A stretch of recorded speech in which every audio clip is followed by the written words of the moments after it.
Senhor Jesus, nosso Mestre Divino, nos auxilie no dia de hoje para que possamos nos esclarecer sobre esse tema em questão, que será a nossa ambição material desmedida, que poderá nos trazer muitos danos se não estivermos vigilantes e compreendermos o verdadeiro sentido da posse material enquanto estivermos aqui nessa jornada terrestre. Para começar, Emmanuel, em seu livro Palavras de Vida Eterna, psicografado por Chico Xavier, ele vai nos falar sobre esse tema no capítulo 119, nos problemas da posse. E no seu início, há uma inscrição de Paulo a Timóteo que diz: porque nada trouxemos para esse mundo, e manifesto é que nada podemos levar dele. E o comentário de Emmanuel: não encarceres o próprio espírito no apego aos patrimônios transitórios do plano material, que muitas vezes não passam de sombra coagulada em torno do coração.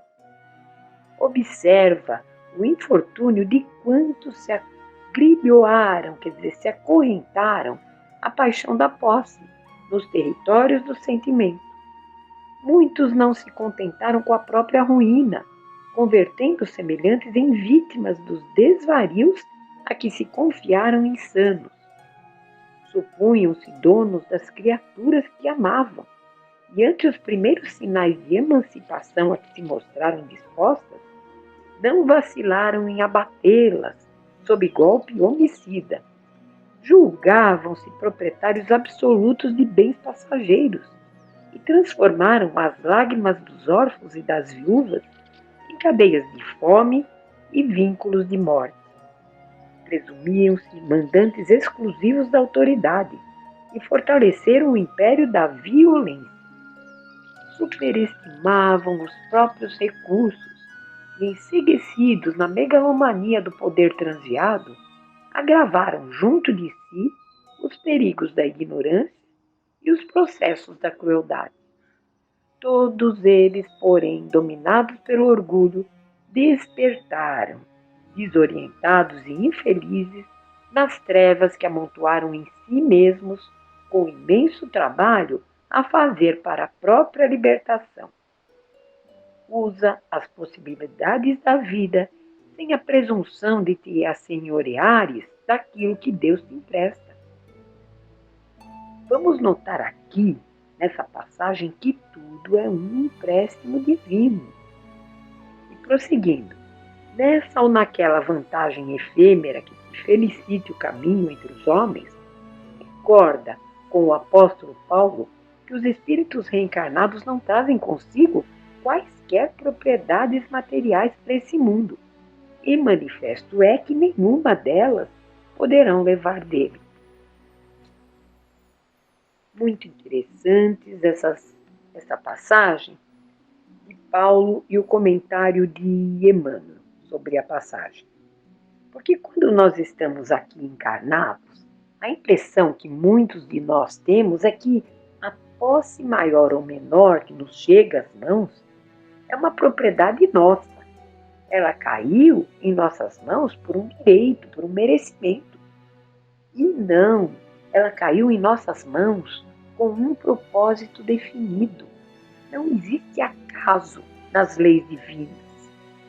Vejam que até aqui nós estamos falando de uma posse desmedida que faz a pessoa acreditar-se superior às outras. E daí a exaltação do orgulho e também da superestimação do ego, que é o egoísmo. No plano espiritual, como se sentiria aquele que abusou da fortuna e por ela até destruiu vidas, que consolidariam laços importantes e para toda a eternidade? Como é que eles ficariam? Pois é, pessoal, enquanto estamos aqui, a cegueira da posse do que é material e que é provisório, ela poderá nos enceguecer a ponto de nos endividarmos quanto às leis divinas, que essas sim são eternas.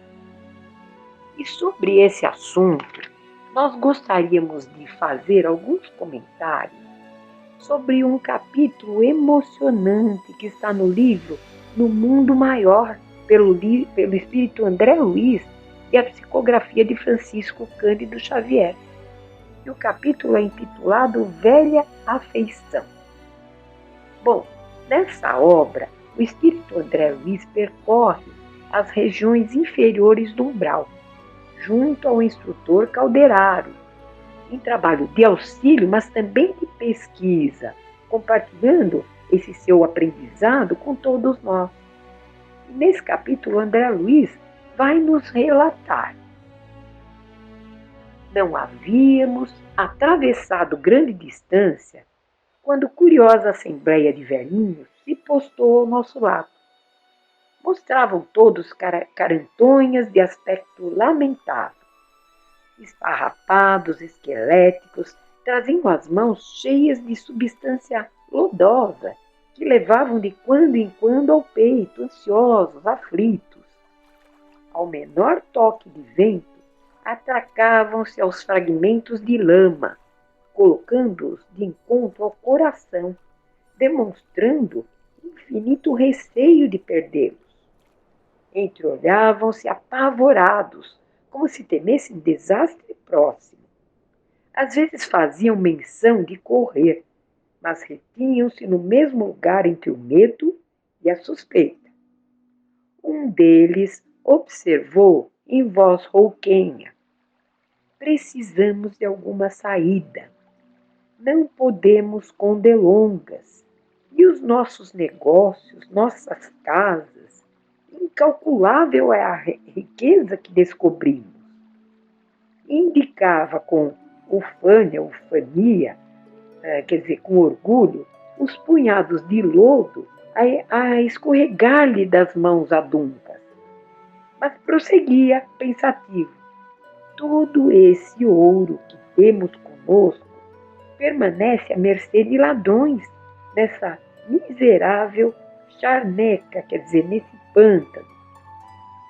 Imprescindível é ganharmos o caminho de volta. Isso aqui assombraria a qualquer um.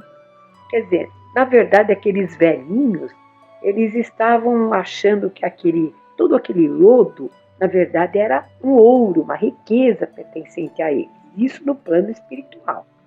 E prosseguindo: escutando a singular personagem, dirigi interrogativo olhar a Calderaro, que me esclareceu atencioso. São usurários, desencarnados há muitos anos. Desceram a tão profundo grau de apego à fortuna material transitória que se tornaram ineptos ao equilíbrio na zona mental do trabalho digno, por incapazes do acesso ao santuário interno das aspirações superiores. Na crosta da terra, não enxergavam meios de se ampararem com a ambição moderada e nobre, nem reparavam nos métodos de que usaram para atingir os fins egoísticos. Menosprezavam direitos alheios, escarneciam das aflições dos outros. Armavam verdadeiras ciladas a companheiros incautos, no propósito de sugar-lhes as economias, locupletando-se à custa da ingenuidade e da cega confiança.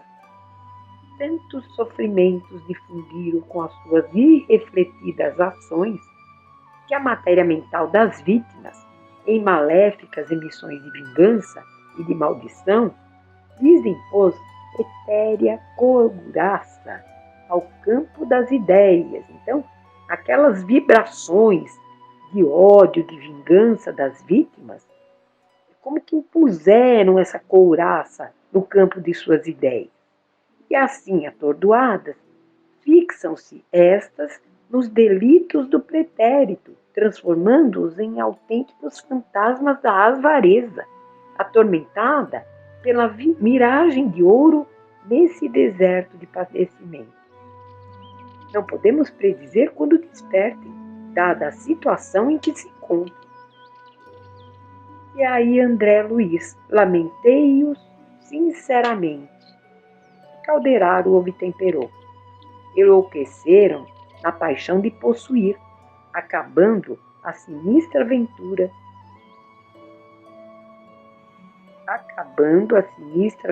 escravos de monstros mentais de formação indefinível. Dispunha-me a redarguir, quando um dos anciães alçou a voz no estranho concerto, exclamando: Amigos, não seremos vítimas de um pesadelo? Às vezes chego a supor que estamos equivocados. Há tempo deambulamos fora do lar. Onde estamos? Não teríamos enlouquecido? Então um daqueles velhinhos começou a ter essas reflexões. E aí André Luiz, aquela voz, escutando-a, pavorosa dúvida se apoderou de mim. Quem estaria louco? Interrogava agora a mim mesmo. Aquele velho ou eu? Fixei-lhe os traços. Seria possível? Aquele espírito desventurado recordava meu avô paterno Cláudio. Afeiçoara-se a mim desde os meus mais tenros anos. De trato glacial com os outros, afagava-me bastas vezes, acariciando-me a cabeleira infantil, com as suas mãos que os anos haviam engelhado. Seus olhos fulguravam quando pousados aos meus, e minha mãe sempre afirmava que só em minha companhia ele se acalmava nas crises nervosas que lhe precederam o fim. Não me lembrava da história dele, com particularidades especiais. Entretanto, não ignorava que fizera considerável fortuna em ágios escandalosos, curtindo espinhosa velhice pelo excessivo apego ao dinheiro. E mais para baixo, ele continuou. No curso do tempo, vim a saber que meu avô deixara valioso patrimônio financeiro, que nós, seus parentes, dissipávamos em nababescas fantasias. Tornando ao pretérito, reconheci que vigoroso laço me unia àquele desgraçado, que ainda sofria o pesadelo do ouro terrestre, carregando placas de lodo que premia enternecidamente ao coração. Enquanto as reminiscências me enchiam aquele instante, gritava-lhe um companheiro infeliz. Pesadelo? Nunca, nunca! Cláudio, não te sensibilizes tanto. Seu nome me fora pronunciado. A confirmação estarrecera-me. Quis gritar, mas não pude, compreendendo quanto ocorria em meu íntimo. O prestativo Calderaro amparou-me assegurando. André, eu já sei de tudo. Entendo agora a significação de tua vinda a essas paragens. Irmã Cipriana tinha razão. Não temos tempo a perder. O velho revela-se receptivo. Começou a entender que provavelmente estará em erro, que talvez respire a atmosfera de pesadelo cruel. Ajudemo-lo agora. Urge auxiliar-lhe a visão para que nos enxergue. Aflito, segui o delicado orientador, que passou a aplicar recursos fluídicos sobre os olhos embaciados do meu desditoso ascendente.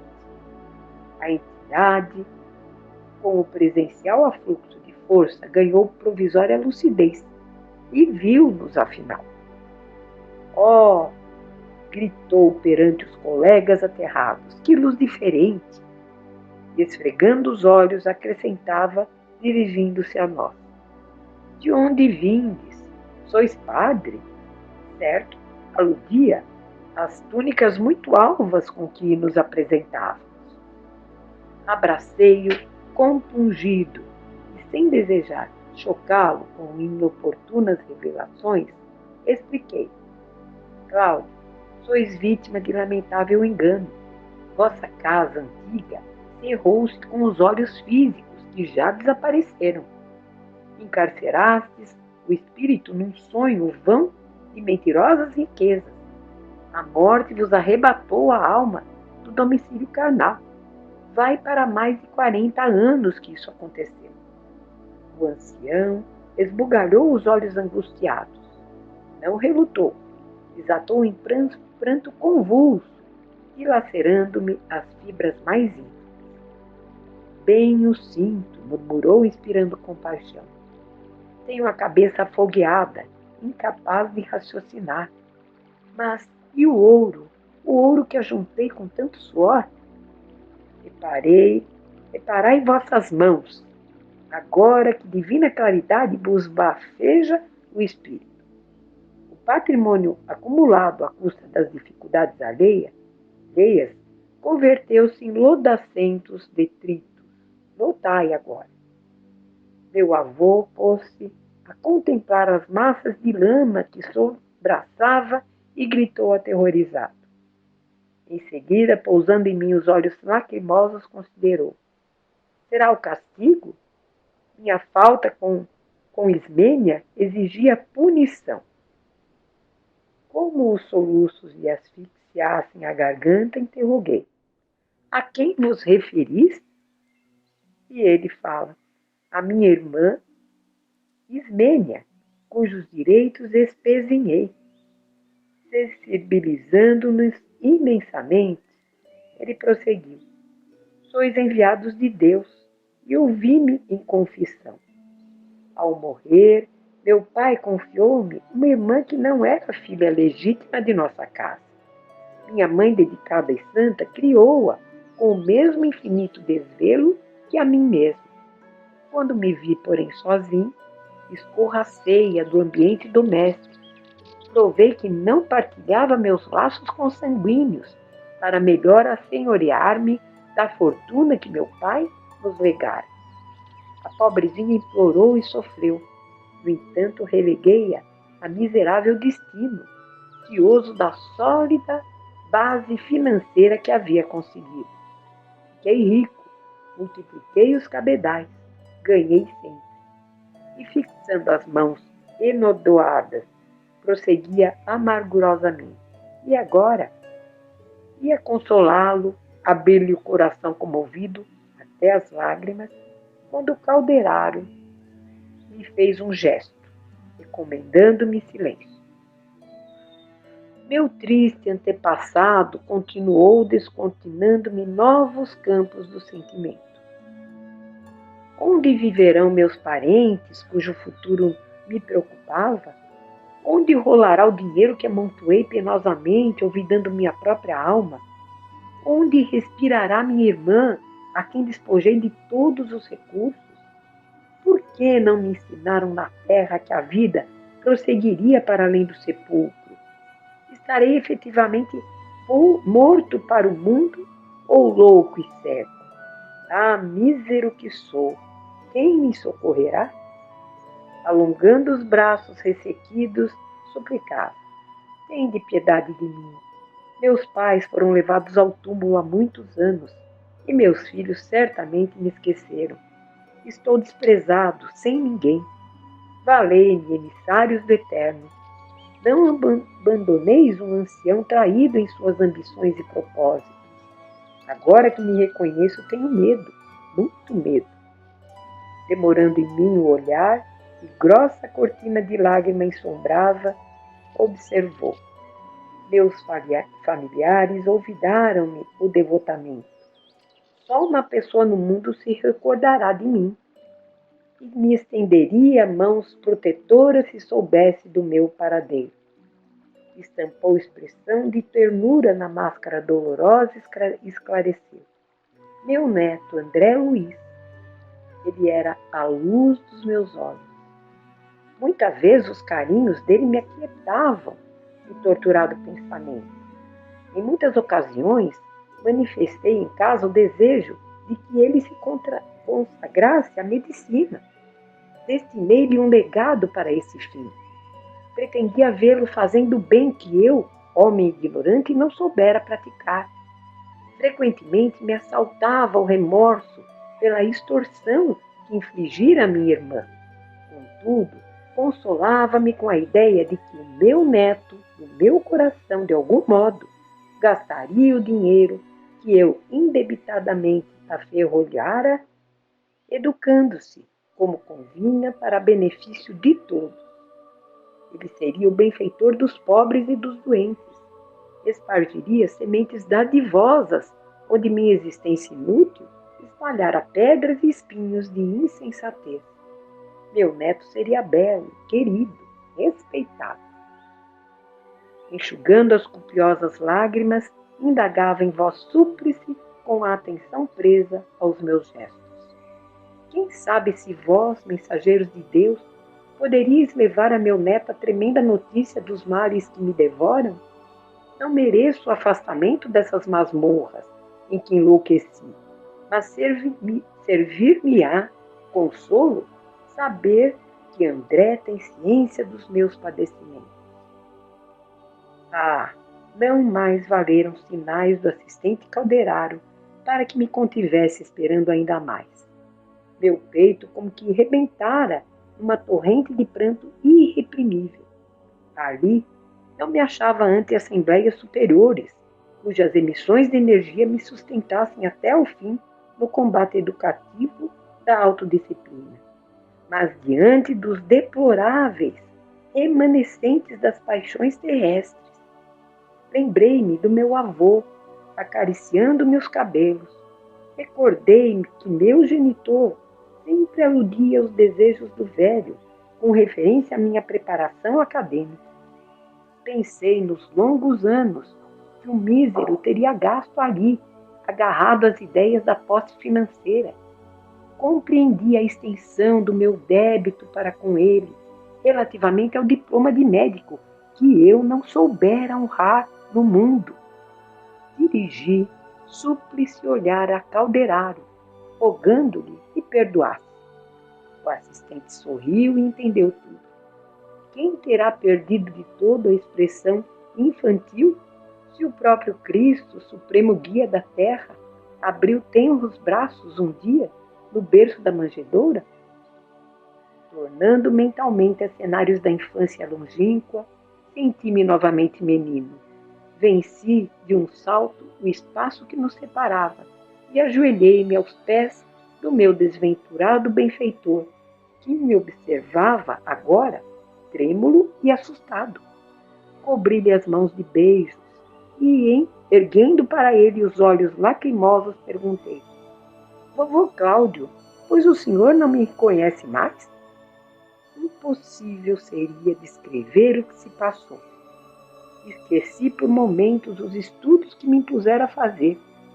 Olvidei os quadros daquele ambiente que provocavam curiosidade e pavor. Meu espírito respirava o reconhecimento sincero e o amor puro, enquanto as míseras entidades emuradas na usura gritavam revoltadas umas e riam as outras, incapazes de compreender a cena improvisada. Eu, amparado por Calderaro, que também enxugava lágrimas discretas diante da comoção que me assaltara, eu sustentei meu avô nos braços, como se transportara louco de alegria, precioso fardo que me era doce e leve ao coração. Maravilhosa essa experiência adquirida por André Luiz em seu trabalho. Em resumo, poderemos tirar algumas lições dessa história real. O apego excessivo a valores perecíveis pode nos levar à loucura, como no caso daqueles velhinhos que foram paralisados no tempo. O socorro também só acontece quando o espírito começa a se questionar sobre seus erros. E dessa forma, ele vai se tornar receptivo à ajuda que vem do alto. E, finalmente, não tenhamos dúvida de que seremos colocados no trabalho certo, na hora certa e diante daqueles a quem devemos e com certeza amamos. Pai nosso que estais no céu, santificado seja o vosso nome, venha a nós o vosso reino e seja feita a vossa vontade, assim na terra como no céu. O pão nosso de cada dia nos dai hoje, Senhor. Perdoai as nossas dívidas, assim como perdoamos aos nossos devedores. Não nos deixeis cair em tentações, mas livrai-nos de todo o mal. Muita paz a todos e até uma próxima oportunidade. Que assim seja.